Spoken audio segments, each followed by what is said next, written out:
Vamos meditar na Palavra de Deus com a Núbia Siqueira. Vamos passar um sábado com Paulo na viagem missionária, porque esse texto que nós estamos lendo aqui agora, do sermão de Paulo, aconteceu numa sinagoga no sábado. Os judeus se reuniam na sinagoga sábado, né?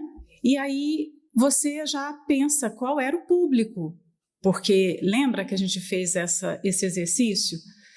Para entender o que está sendo falado, você precisa entender para quem está sendo falado, em que contexto. Todo texto tirado fora de contexto não tem uma compreensão exata. Então, vocês já perceberam o público aqui. Esse é o sermão mais completo que a gente tem de Paulo, ele pregando para as pessoas. Nós não temos um sermão maior do que esse. Então, é importante saber, porque nós passamos pelo sermão de Pedro, não foi? Pedro pregando. E isso aqui é como se nós estivéssemos sentadas agora naquela sinagoga, escutando o que ele estava falando.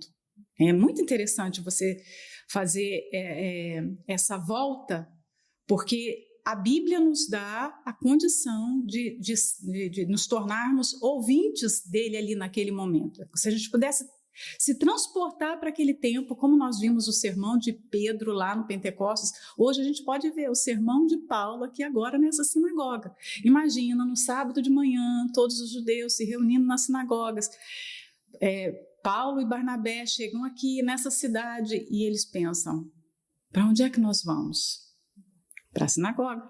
E eles chegam lá e são convidados. Como que é liturgia numa sinagoga? Porque todo culto tem uma liturgia. Liturgia é o quê?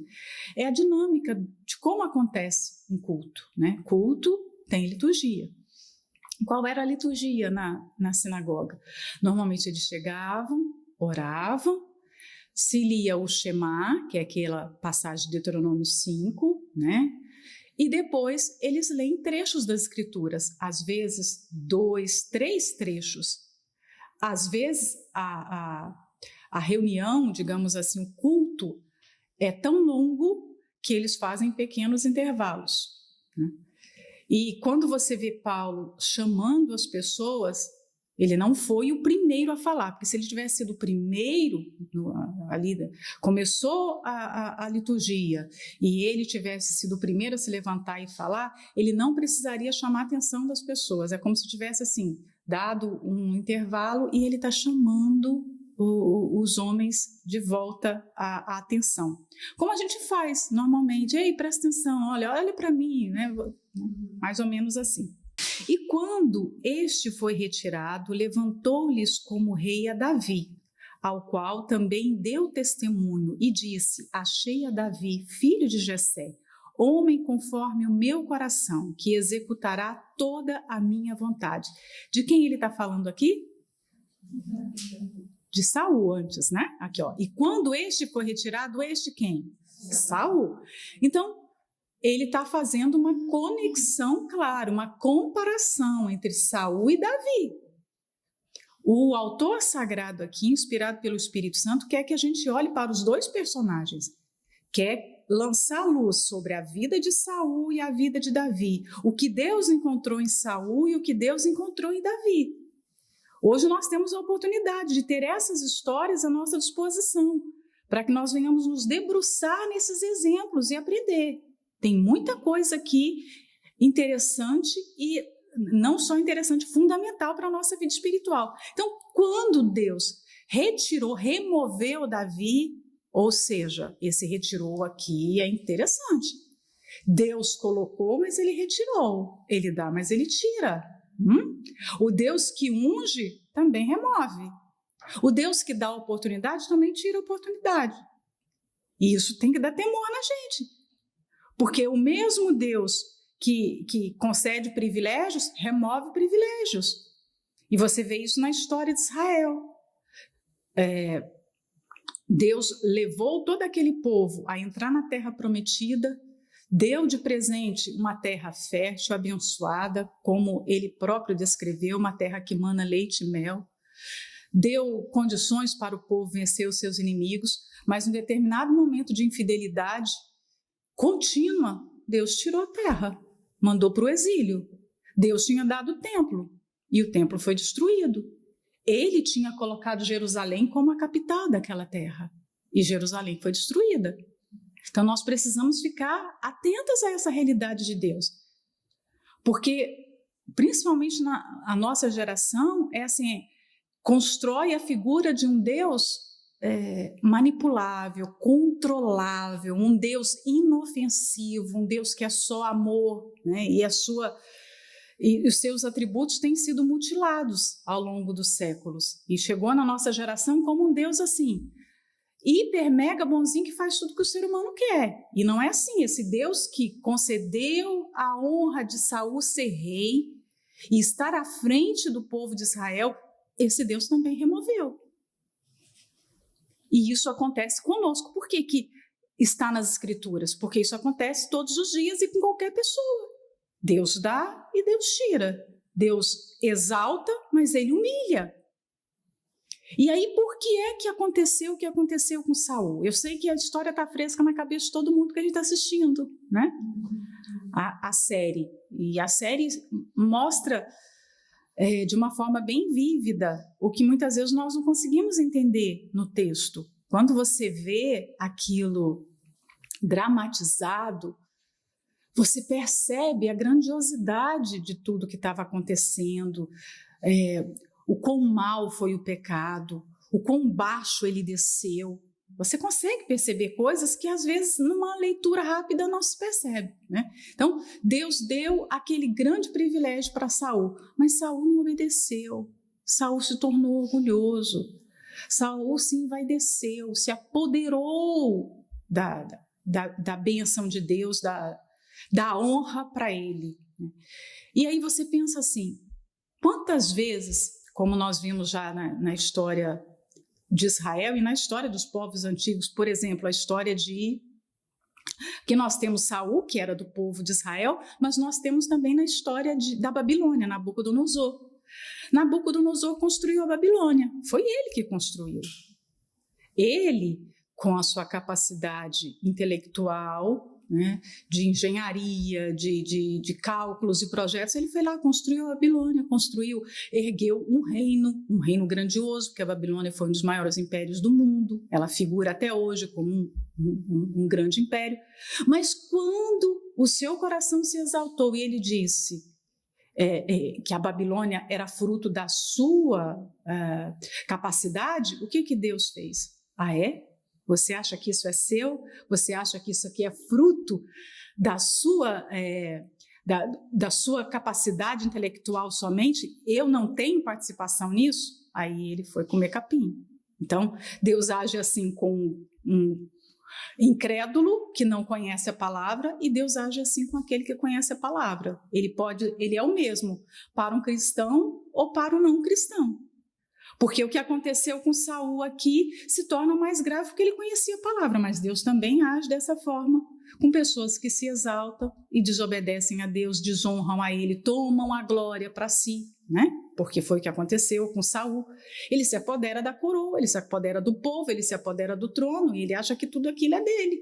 E ele pode manipular e ficar com aquele poder. Quando tudo é de Deus, nada é nosso, né? Então Deus removeu. E se na história nós vemos que algumas pessoas que não quiseram, que não fizeram questão, que não tiveram temor, foram removidas, Deus vai buscar e vai encontrar quem quer e quem vai honrá-lo. Por isso que está aqui, eu achei Davi. Então Saul não quis me honrar, Saul não quis valorizar, eu vou buscar e vou encontrar quem quer. Isso também não dá temor?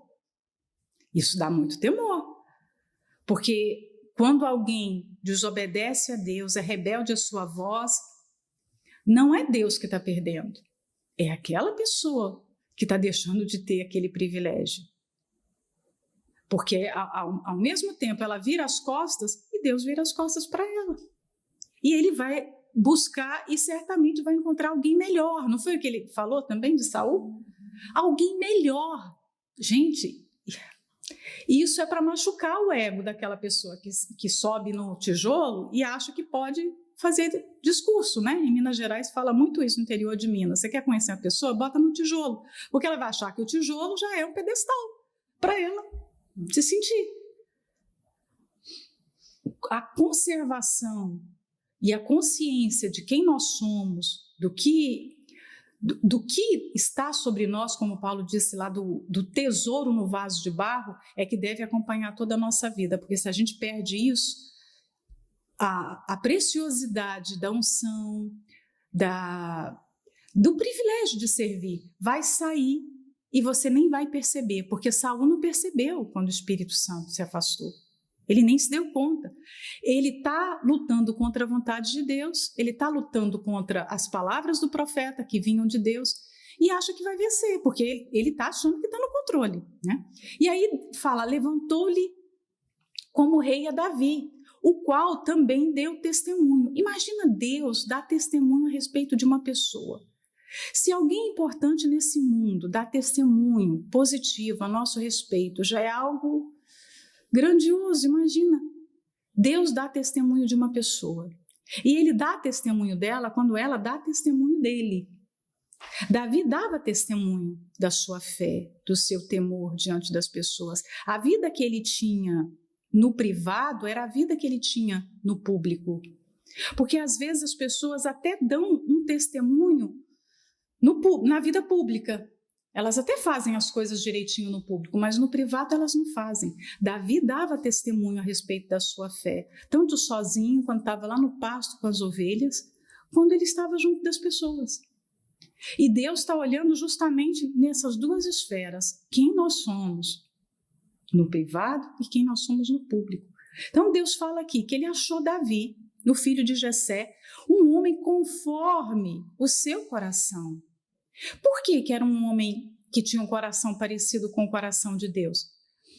O texto responde, porque ele executava toda a vontade de Deus. Então, ter um coração semelhante ao coração de Deus é ter um coração obediente. Às vezes nós pensamos assim, poxa, mas Davi era um homem tão precioso aos olhos do Senhor, mas o que ele tinha? Ele queria obedecer. Ele era um homem falho, nós estamos vendo as falhas de Davi. Ele era um homem comum, como eu e você. Não tinha nada de extraordinário, digamos assim. Não era uma pessoa que tinha uma auréola de santidade na cabeça, que não vivia as suas lutas no dia a dia, as coisas corriqueiras da vida. Não, ele tinha falhas. Mas era um homem que desejava verdadeiramente obedecer a Deus. Então ele desejava fazer a vontade de Deus. Isso que agradava tanto a Deus em Davi.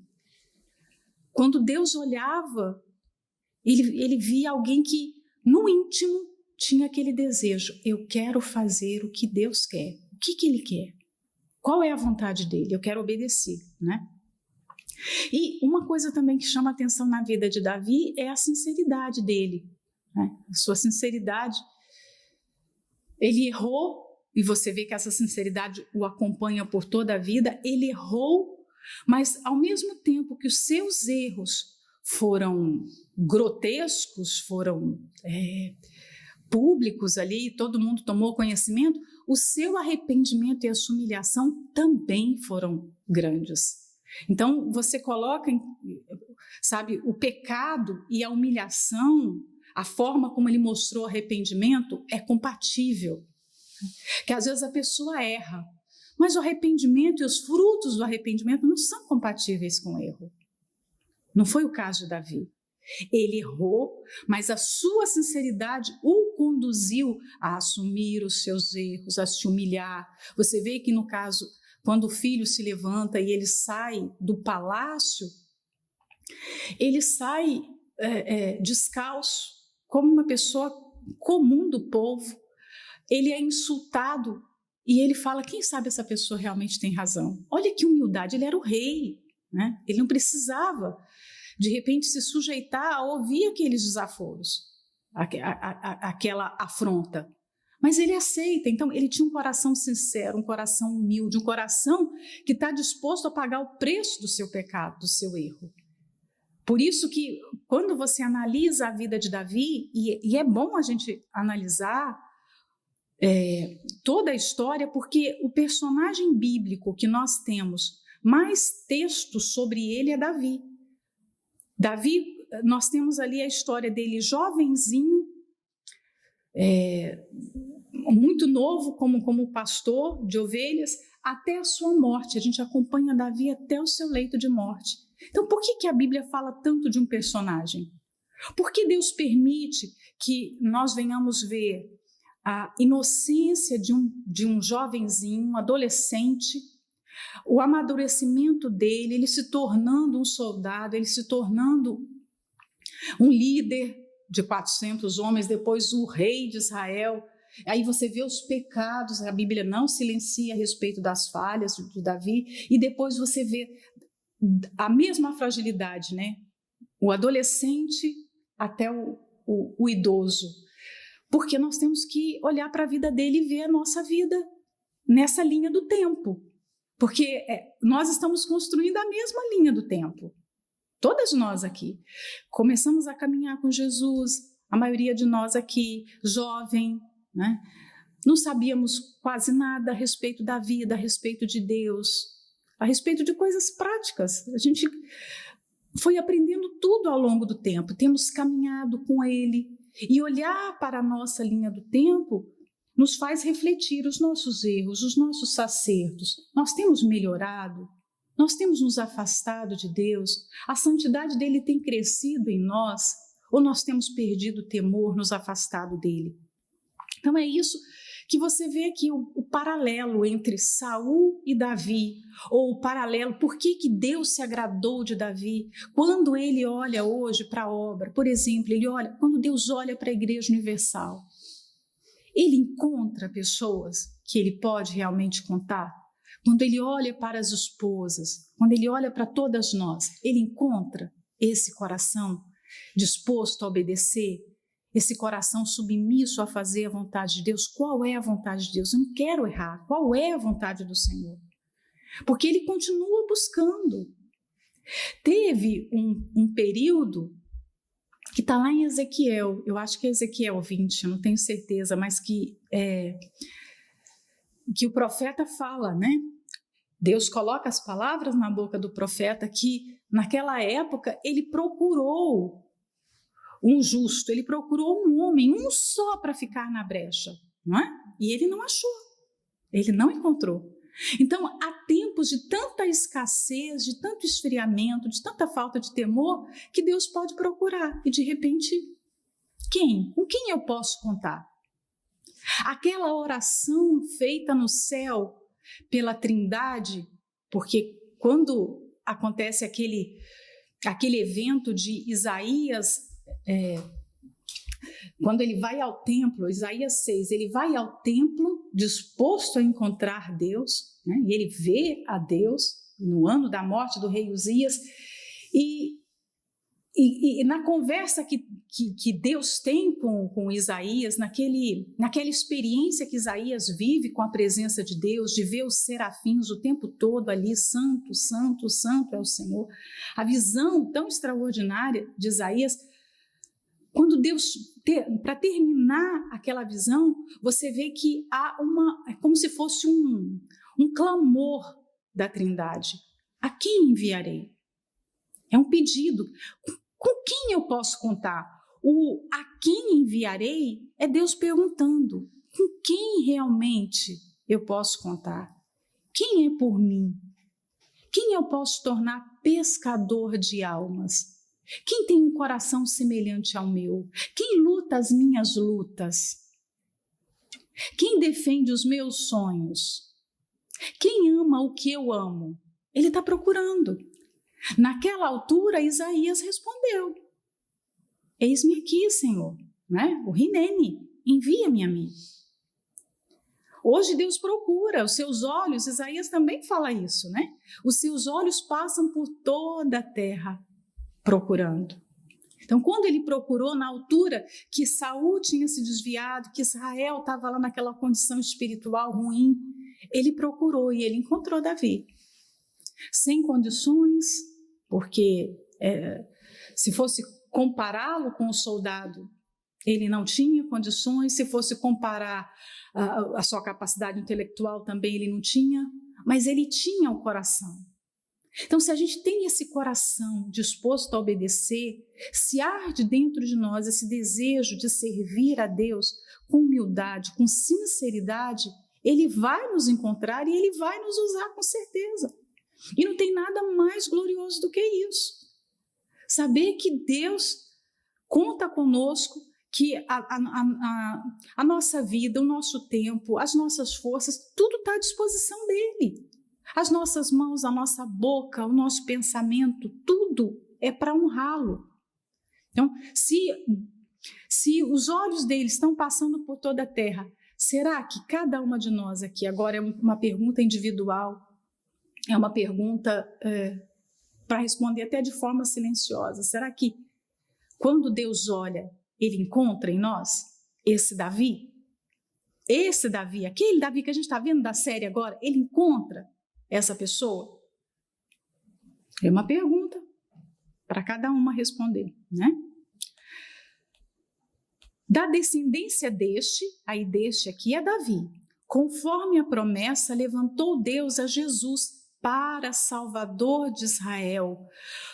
Assim como Deus fez questão de dar testemunho a respeito de Davi, ele também quis honrar a Davi. E da descendência de Davi, ele fez vir o seu filho, o Senhor Jesus. Gente, quando Deus... A gente já ouviu isso. Eu não queria ser repetitiva, mas tem coisa que a gente tem que falar de novo, né?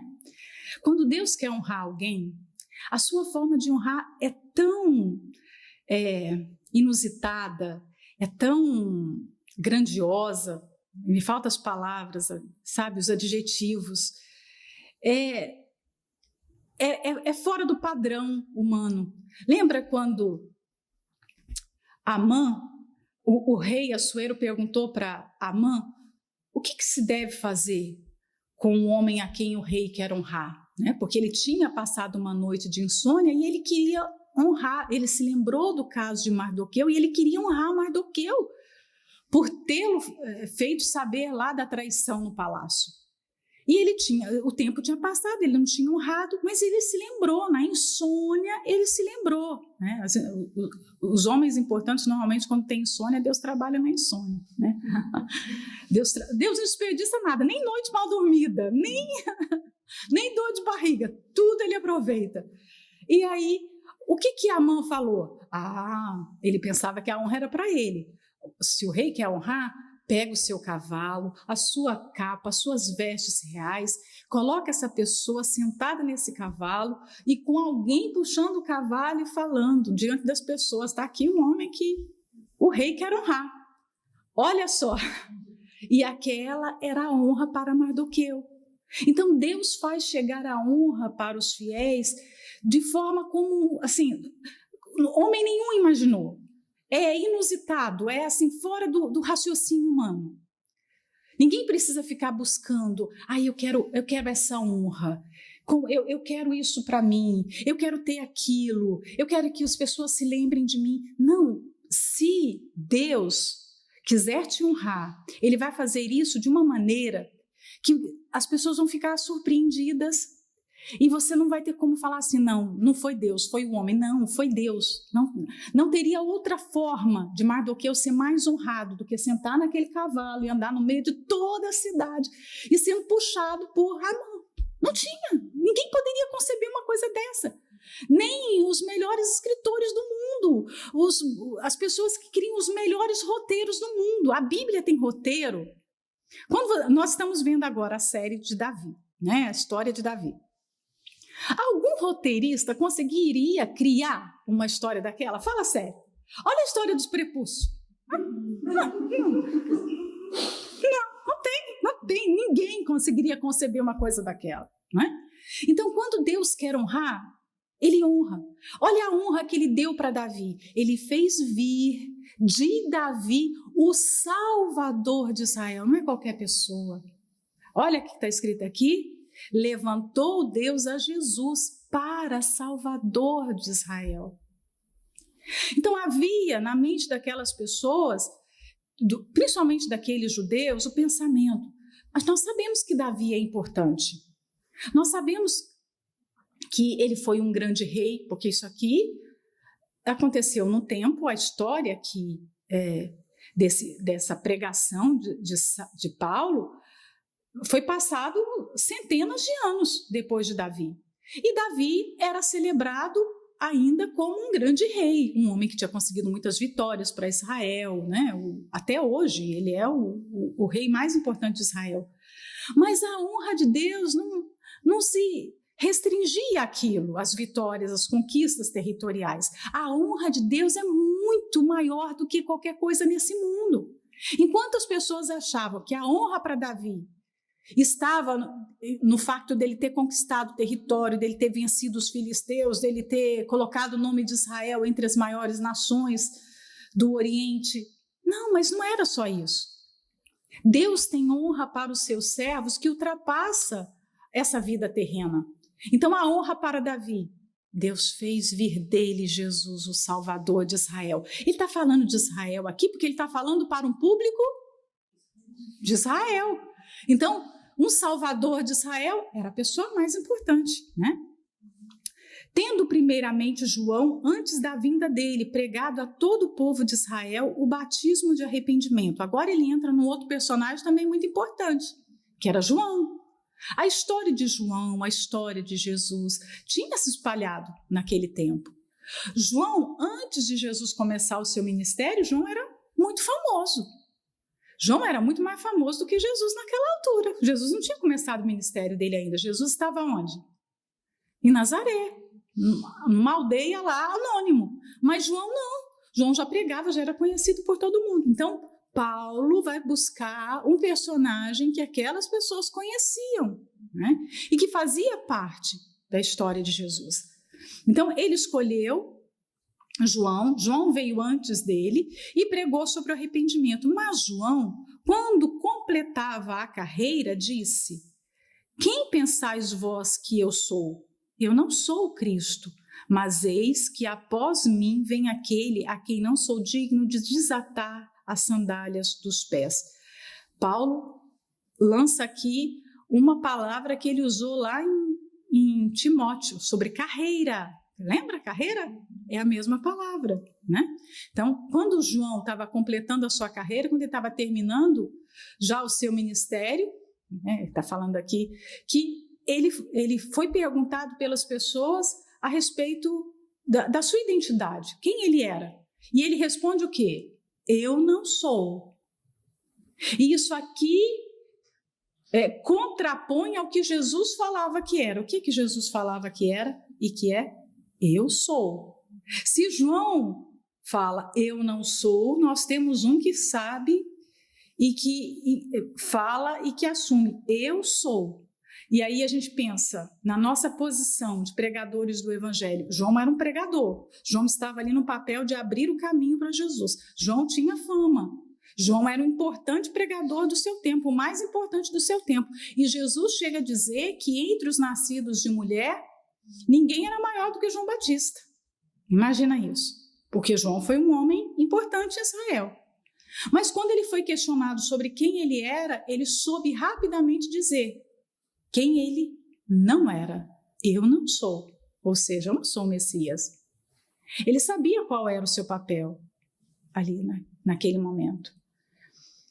Só Jesus era. O eu sou pertence só a Deus. Aqui eu não sou corresponde à indignidade dele no seu papel. Eu estou aqui apenas abrindo o caminho.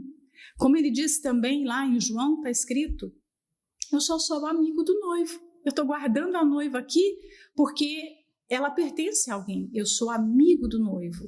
Nós precisamos saber quem nós somos também.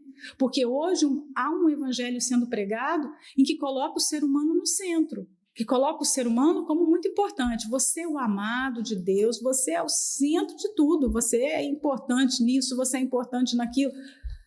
Nós não somos. Nós temos o amor de Deus? Temos. Mas antes de ter esse amor, de sermos alvos desse amor, Deus ama o Filho. E ele projeta toda a glória para o Filho, porque por ele, para ele, todas as coisas foram criadas. Dele, por ele e para ele. É o que está lá em Romanos e em outra passagem, que eu não me lembro agora. Porque é essa mensagem que tem que ficar bem clara. Então, o que nós temos aqui nesse mundo? O que nós somos nesse mundo? Às vezes nós sabemos rapidamente responder também. Eu sei que eu não sou nada, né? Na teoria é fácil responder isso. Mas quando as coisas são tiradas de nós? E quando se mexe nos nossos ídolos? Quando se mexe naquilo que a gente gosta muito? Se nós formos perguntar para qualquer cristão hoje sobre ídolos, eles vão falar que ídolos são aquelas coisas que ficam penduradas na parede, são estátuas.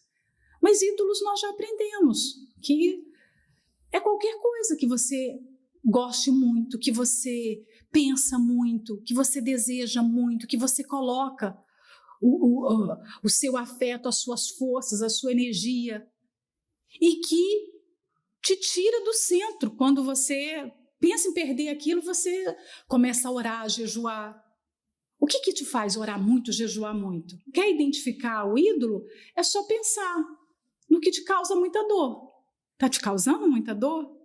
Pensar em perder isso? Então, isso é muito importante. Então, João sabia, eu não sou essa pessoa. Vocês estão me julgando importante, mas eu não sou importante. Importante é ele é que é. Eu não sou. Aí ele fala, eu não sou digno de desatar as sandálias dele. Gente, era uma humilhação muito grande alguém se abaixar para desabotoar a sandália de uma outra pessoa. É uma desonra você se abaixar diante dos pés de alguém. O lava-pés foi o maior sinal de humildade que a gente tem nas Escrituras, o maior ato, o maior ato de humildade de um Deus que não precisava se ajoelhar diante de pés humanos. E ele se ajoelhou ali, né? Então, quando João fala, eu não sou digno de desabotoar as sandálias dele, ele realmente, não era de boca que ele falava, eu não sou ninguém, eu não sou nada. Era aquilo que ele sentia, era aquilo que ele pensava a respeito de si mesmo. Às vezes nós falamos que não somos nada, mas no fundo a gente se sente importante. No fundo nós achamos que o que nós fazemos é muito bom. E aí nós tomamos emprestado o eu sou. Eu sou isso, eu sou aquilo, sabe? Eu sou bom nisso. Eu faço isso melhor do que o fulano, do que o Beltrano. Nós não somos. Então, repetir isso aqui, eu não sou o Cristo. Às vezes, nós somos tão independentes que nós tomamos o lugar de Jesus. Nós nos tornamos um Cristo. Nós nos tornamos suficientes em alguma coisa. Todas as vezes que eu sou suficiente em algo, eu estou dizendo, eu sou o Cristo. Eu não preciso do Senhor para isso. Todos os dias de manhã que eu levanto e parto para a minha lida do dia, sem me humilhar diante de Deus e sem reconhecer quem eu sou e quem Ele é, eu estou dizendo, eu sou o Cristo. Eu sou capaz. Nós somos criados para entender que nós não somos independentes. Gente, toda a vida nesse mundo, a nossa volta mostra que nós não somos independentes, que há um Criador e que nós somos completamente dependentes dele. O ar que nós respiramos agora é um exemplo disso. Sem esse ar aqui, imagina, uma coisa tão simples, a gente não consegue viver. Nós não sabemos o que vai acontecer daqui 10 minutos. Por quê? Porque nós somos dependentes do nosso Criador. Desde criança a gente aprende com os nossos pais, né? Todas vocês devem ter aprendido isso. Quando alguém te der alguma coisa, diga muito obrigado, não é? Uma das coisas que a minha mãe mais falava, diga muito obrigado. Às vezes era uma coisa simples, alguém me dava uma bala e eu chegava para minha mãe e falava assim, mamãe, fulano me deu essa bala. Eu já sabia o que ele ia falar. O que a sua mãe falava? Você agradeceu? Não é assim? Você agradeceu. O que você disse? muito obrigada. Eu disse muito obrigada. Você disse mesmo muito obrigada. Muito obrigada. Por quê? Porque a gratidão é algo que você aprende desde criança. Você reconhecer alguém que te faz um bem, que te faz um favor. Aí você pensa assim, mas o que isso tem a ver com essa palavra? Tem tudo a ver, porque se num contexto terreno é tão feio a gente achar que a pessoa me dá alguma coisa ou faz alguma coisa para mim e eu não devo nada para ela, isso já é feio. Você imagina isso no contexto espiritual. Deus faz tudo, opera tudo através de nós. Então, toda a glória para Ele. Como é que eu posso querer me aproveitar disso? Como é que eu posso querer tomar essa glória para mim e achar que eu sou alguma coisa? Então, há uma diferença da teoria para a prática. Porque em algum momento da vida, todas nós já nos sentimos autossuficientes. Nós já nos sentimos boas. E colocamos Deus, assim, sabe, de lado. Só fica aqui agora porque eu vou. Isso eu posso fazer. Quando, na verdade, nós não podemos. Nós não somos. E os problemas da vida vêm para revelar, sabe, a nossa fragilidade, a nossa fraqueza. Uma doença vem e ela nos humilha, ela nos quebranta, ela nos joga no chão. Para mostrar o quê? Nós não somos nada. Nós dependemos de Deus. Às vezes nós não somos capazes de nos limpar, de tomar um banho. Nós precisamos de alguém para colocar comida na boca. Isso mostra, nós não somos. Deus é e será para sempre. E nele nós subsistimos. Ele é, nós não somos. E eu amo saber que no hebraico, né, eles não falam isso, né? Eu sou. Porque é isso, nós não somos. Porque o mundo, a cultura, o sistema à nossa volta trabalha para nos empoderar de algo que nós não temos, que nós não somos capazes, nem a gente não se alimenta sozinho, a comida vem de Deus, a vida vem dele, o coração bate porque ele quer que bata, tudo vem dele. Por que a gente a gente cresce e se torna assim independente, né? Então João transferiu a atenção todinha para Jesus. Tudo ele jogou a luz para Jesus. É ele, toda a glória para ele. E Paulo está fazendo a mesma coisa. Tudo é Jesus. O sermão dele, a palavra, a pregação dele vai ser toda focada em Jesus. Atenção para ele. Homens, irmãos, filhos da geração de Abraão. Ele tem dois públicos, né? Os judeus, que são irmãos, filhos da geração de Abraão, e aqui os que dentre vós temem a Deus, ou seja, os que tinham se convertido ao judaísmo. A vós vos é enviada a palavra dessa salvação. A palavra enviada aqui foi Jesus de carne e osso que foi enviado. Imagina isso. Jesus de carne e osso foi enviado àquele povo.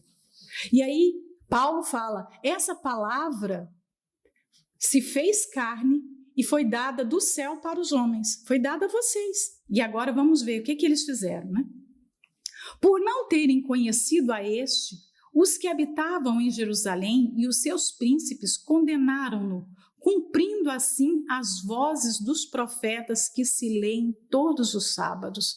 Imagina, eles não conheceram a Jesus, nem o povo, os que habitavam em Jerusalém, ou seja, nem o povo, nem os príncipes, nem os líderes religiosos, e eles condenaram a palavra em carne e osso que Deus mandou para visitar Israel. O Salvador de Israel foi condenado.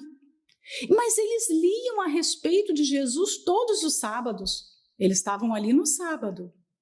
E Paulo lembra aquele povo, mas todos os sábados, por séculos e séculos, eles leram sobre Jesus.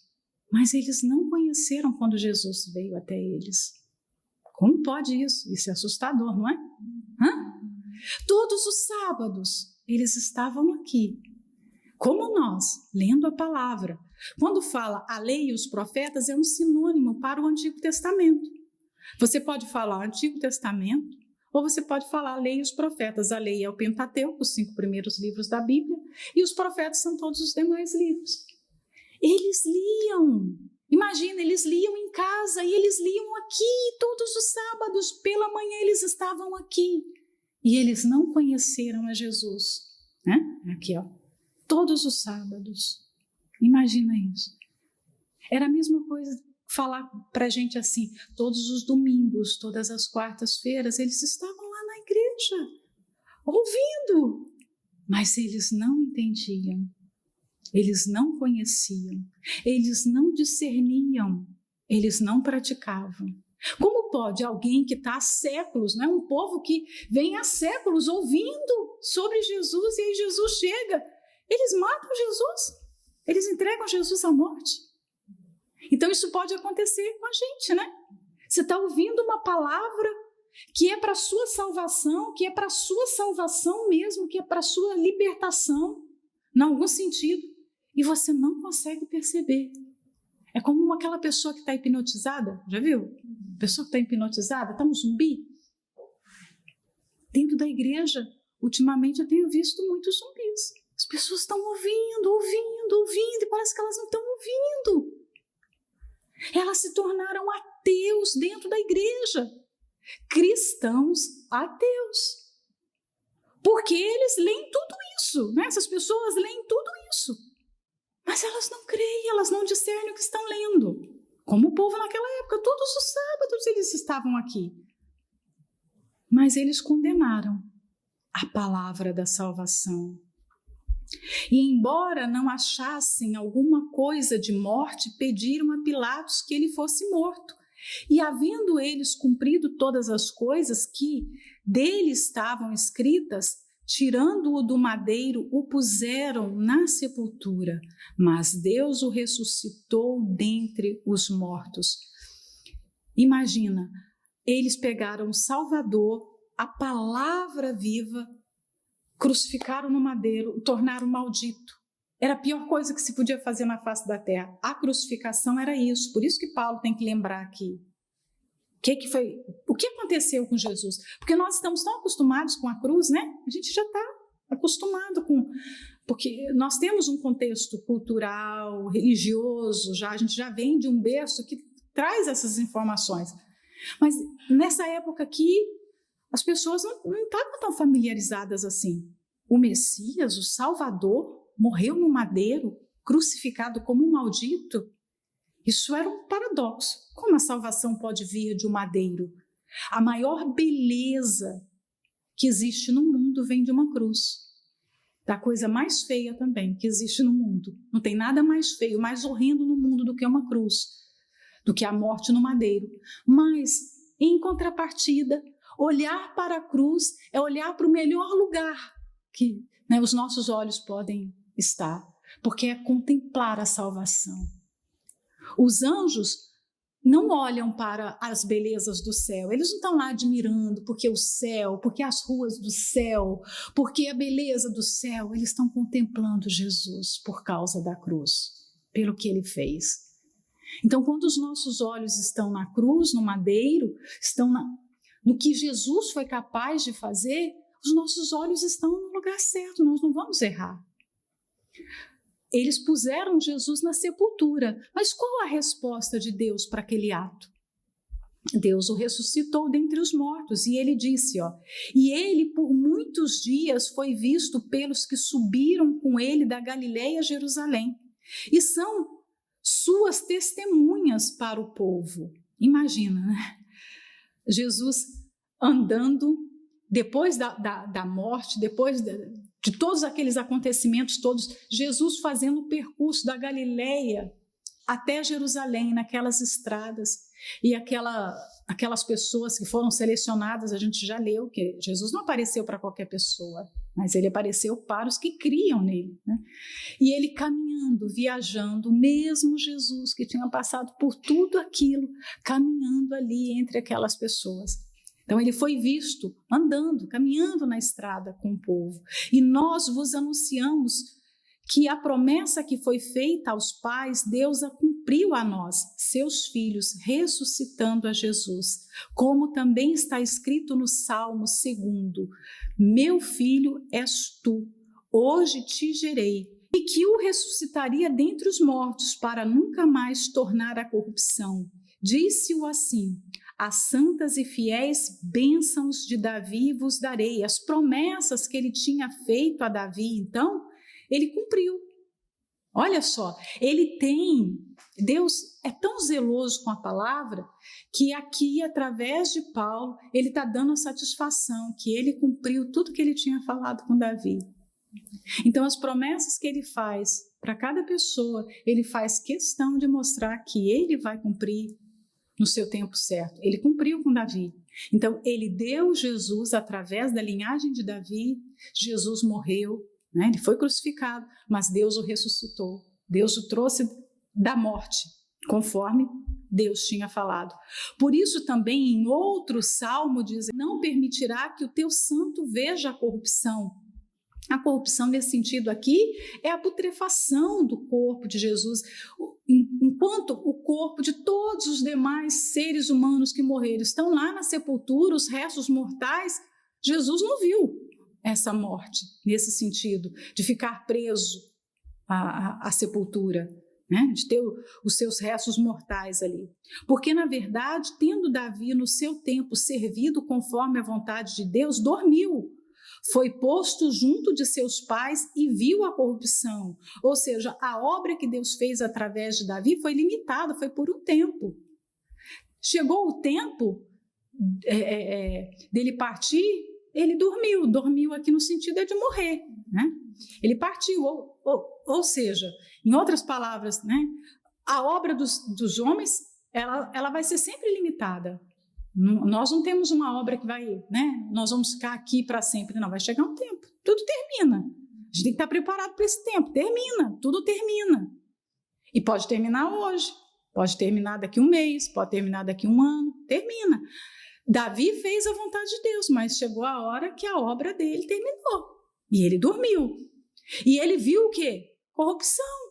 Ou seja, ele morreu como os demais homens. E aí, Paulo está fazendo outro paralelo entre a morte de Jesus e a morte de Davi. Se Davi morreu e o seu corpo viu a corrupção, Jesus morreu e não viu a corrupção, né?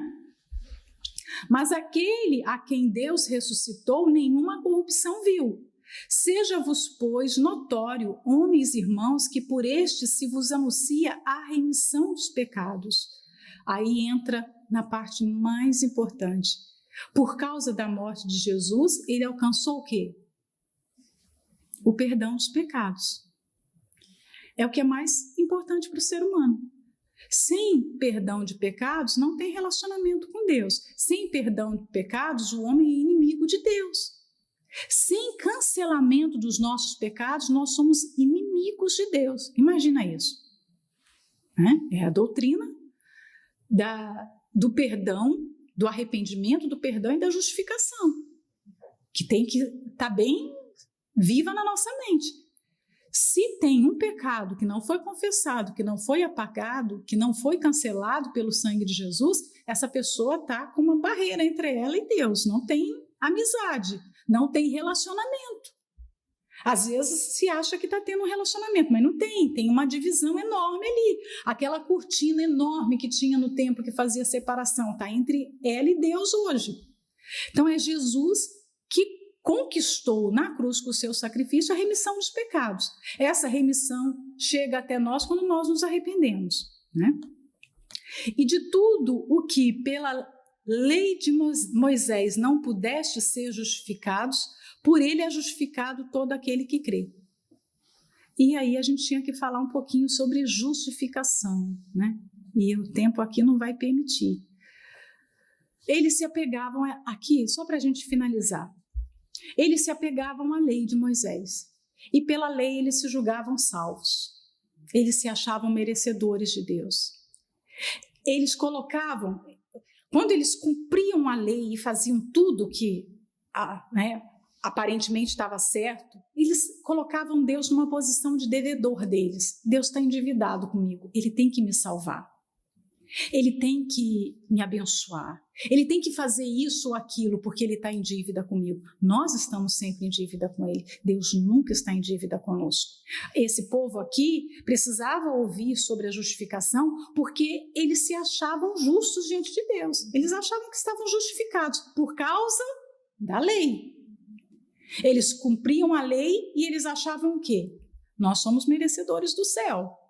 Exatamente como muitos cristãos hoje acham, né? Porque eu jejuo, porque eu faço isso, eu faço aquilo, porque cria-se um contato imaginário com Deus, né? Nós precisamos ter um contato real com a palavra e com Deus, sem a nossa imaginação, sabe? Sem os nossos conceitos. Não pode ter entre eu e a palavra a minha opinião a respeito de mim mesmo, nem a minha opinião a respeito de Deus. Tem que ser somente eu e a palavra, porque aí a palavra vai realmente mostrar quem eu sou e o que eu preciso ter. Então esse povo aqui tinha entre eles e Deus um conceito de justiça, né, porque eles cumpriam a lei de Moisés. E aí eles se sentiam salvos, justificados. Se todas nós morrêssemos agora, e nós estivéssemos numa fila na porta do céu, e Jesus perguntasse para a gente agora, por que é que você merece entrar no céu? Por que é que você tem que entrar aqui no céu? O que nós responderíamos? Qual a resposta que nós daríamos? Porque é o conteúdo desse versículo aqui. O céu vai ser para quem? Justificado, aqui ó, por ele é justificado todo aquele que crê. Ou seja, então não é pela lei de Moisés, não é pelo que eu faço, não é pelo que eu pego de boas obras, sabe, aquele meu jeitinho de fazer as coisas tudo certinho, os meus anos de igreja, os meus anos de serviço, e eu apresento aqui, Senhor, eu mereço por causa disso. Não, a gente não merece por causa de nada disso. E aí na próxima meditação a gente vai falar sobre essa justiça que vem pela fé. Entender a justificação que só vem pela fé faz com que a gente ande na verdade, na justiça. Claro, você vai sempre andar fielmente diante de Deus, mas você não vai se apoiar nessa fidelidade, porque a justiça não vem disso.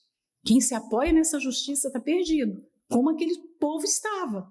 E quando eles ouviram o discurso de Paulo, porque você fica diante de uma grande decisão, quando nós escutamos as verdades do Evangelho, quando nós ouvimos as verdades das Escrituras Sagradas, nós estamos diante da maior decisão das nossas vidas. Ou nós nos vemos como pecadores e precisamos nos consertar diante daquela palavra, precisamos encontrar o Deus que revela aquela palavra para que nos dê aquela justificação, ou nós saímos como mais pecadores ainda, mais perdidos ainda. E é o que a gente está encontrando hoje, né? Um povo sem consciência de pecado, sem consciência de certo e errado. Um povo que se julga salvo, mas que não tem um nome no livro da vida, que não tem a remissão de fato dos pecados, que aos olhos de Deus está pendurado. Sabe aquela pessoa que está pendurada pelo agiota, que está por um fio? Não foi. A sua dívida não foi cancelada. Então a gente vai falar um pouquinho sobre justificação na próxima meditação. Deus abençoe a todas.